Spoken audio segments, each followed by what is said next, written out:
गरीबदास जी के हृदय में अपना वो ज्ञान दोबारा फीड कर दिया, क्योंकि दाता को पता था कि काल के दूत मेरे मार्ग में आएंगे, मेरे ज्ञान को कुछ बिगाड़ देंगे, कबीर सागर वाले को। उसकी पूर्ति गरीबदास जी के द्वारा करवा दी परमात्मा ने। और कबीर सागर में लिख रखा है कि 12वां पंथ आओगा तो गरीबदास जी का संवत 1774 में मेरी वाणी फिर प्रकट होएगी, मेरी महिमा। और फिर उस 12वें पंथ में, ये 12 पंथ तक तो ऐसे ही है, ये भक्ति नहीं कर सकते क्योंकि इनका समझ ना हो या कहानी। 12वें पंथ में फिर आगे चल के हम आएंगे और सब पंथों को मिटाकर एक ही पंथ चलाएंगे।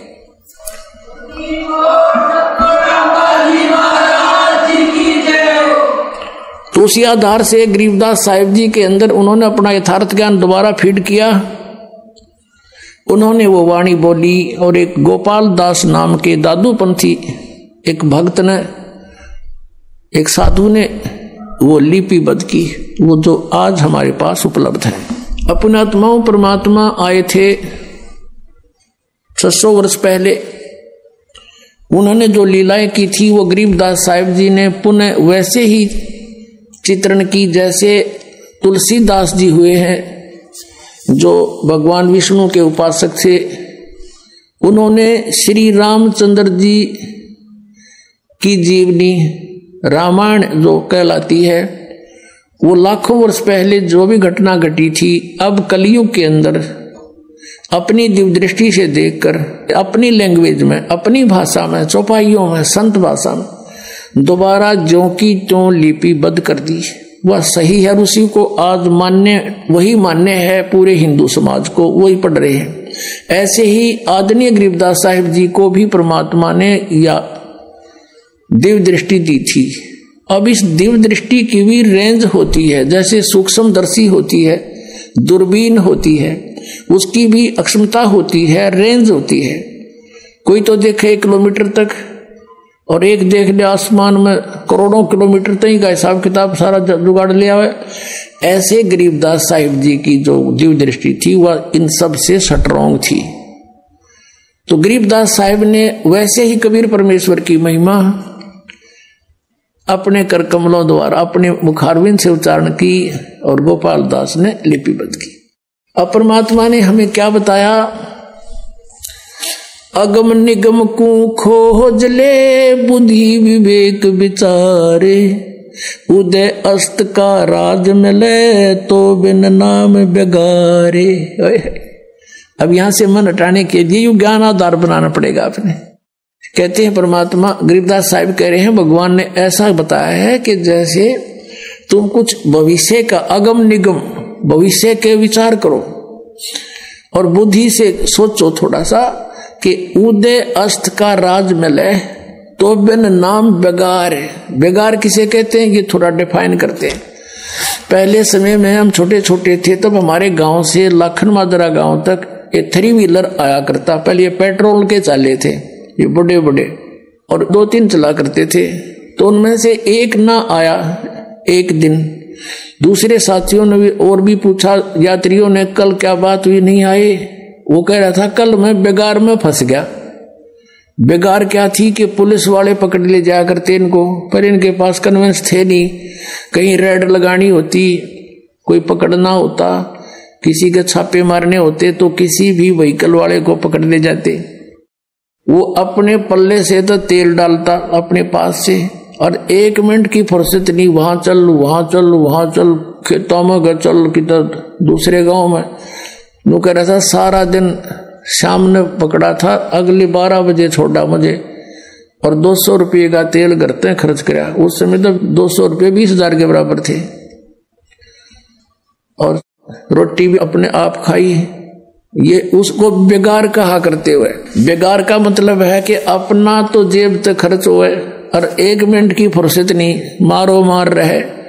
तो कहते हैं अगम निगम को खोज ले बुद्धि विवेक विचार, उदय अस्त का राज मिले तो बिन नाम बेगारे।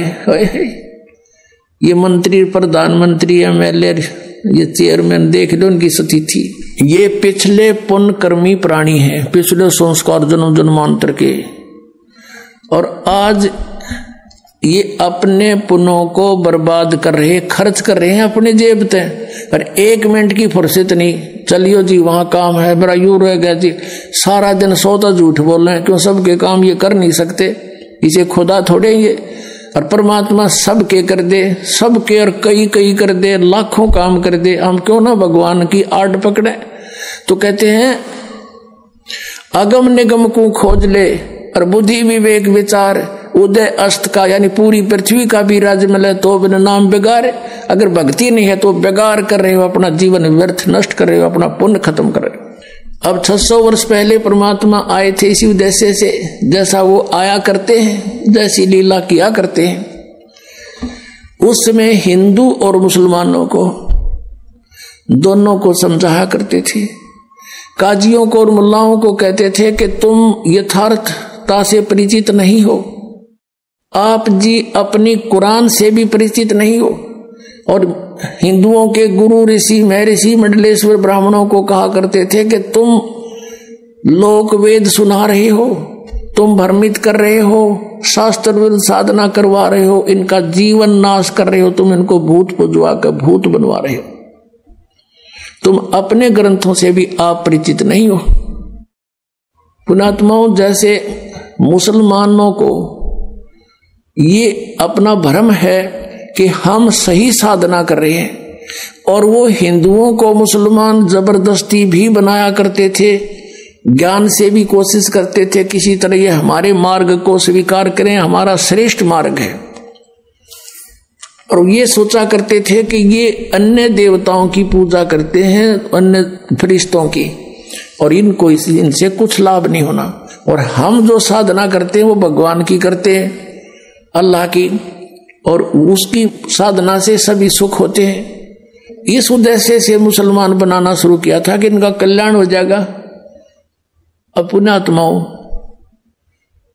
अब कुरान शरीफ के अंदर सूरत फुरकानी है, उसका नंबर 25 है, और आयत नंबर 52 से लेकर 59 में जिस अल्लाह ने कुरान शरीफ का ज्ञान दिया वो मुसलमानों का गॉड है, वो उनका अल्लाह है, उनका परमात्मा है। और वो कह रहा है किसको? हजरत मोहम्मद को, कि हे मोहम्मद, हे नबी, तू इन काफिरों का कहा ना मानना। काफिर कौन? जो कबीर परमात्मा को नहीं मानते, वो कबीर परमात्मा को नहीं मानते। और मैं तुझे इन कुरान शरीफ के अंदर जो गाइडलाइन दे रहा हूं, हिदायत दे रहा हूं, इनको तू पक्का मानना और इनके साथ संघर्ष करना। कबीर के लिए, कबीर इज गॉड, अल्लाहू अकबर। जिहाद का मतलब लट्ठम लट्ठा होना नहीं, तू इनकी बात मत मानना। चाहिए तूने परेशान करें या ये ना मानने पर तू मत मानना इनकी बातों को, ऐसे संघर्ष करना। और कबीर परमात्मा है, ये मानते नहीं, तू इनकी बातों में मत आना। और ये कबीर वही है परमात्मा जिसने सारे ब्रह्मांडों की रचना की है, और ये पाप नाशक है, अपने बंदों के गुनाहों को खूब अच्छी तरह समझता है और उनके पाप नाश करता है। और ये परमात्मा वही है जिसने 6 दिन में सृष्टि रची और 7वां दिन तख्त पर जा बैठा। और उसकी खबर किसी बाखबर से पूछ देखो। कुरान शरीफ सूरत फुरकानी 25 और आयत नंबर ये 59 में लिखा है कि वो परमात्मा 6 दिन में सृष्टि रच कर कबीर, और वो तख्त पर विराजमान हो गया। वो अल्लाह अकबर है, वो अल्लाह कबीर है। उसकी खबर किसी बाखबर से पूछो। जैसे श्रीमद् भगवद गीता अध्याय नंबर 4 के श्लोक 34 में कहा है, गीता ज्ञानदाता भी वही है, कुरान शरीफ का ज्ञानदाता भी वही है। वो अर्जुन को कह रहा है कि अर्जुन, तू उस तत्व ज्ञान को जो भगवान ने स्वयं आकर ज्ञान दिया है, वो तत्व ज्ञान है, उसको किसी तत्वदर्शी संतों के पास जाकर समझ, मैं नहीं जानता। और यही कुरान शरीफ बोलने वाला मुसलमानों वाला अल्लाह कह रहा है कि उस कबीर नामक अल्लाह की, उस अल्लाह अकबर की खबर किसी बाखबर से पूछ देखो। तो इसका मतलब है कुरान शरीफ का ज्ञान देने वाला अल्लाह भी उससे बेखबर है, उसका खबर नहीं है उसको। तो वो कंप्लीट नॉलेज कैसे होगा? जो मुसलमान ये सोचा करते हैं हमारा सुप्रीम साधना है, तो अब है ये सबकी सुप्रीम साधना जो दास आपको बता रहा है, और इसके करने से सबका मोक्ष होगा।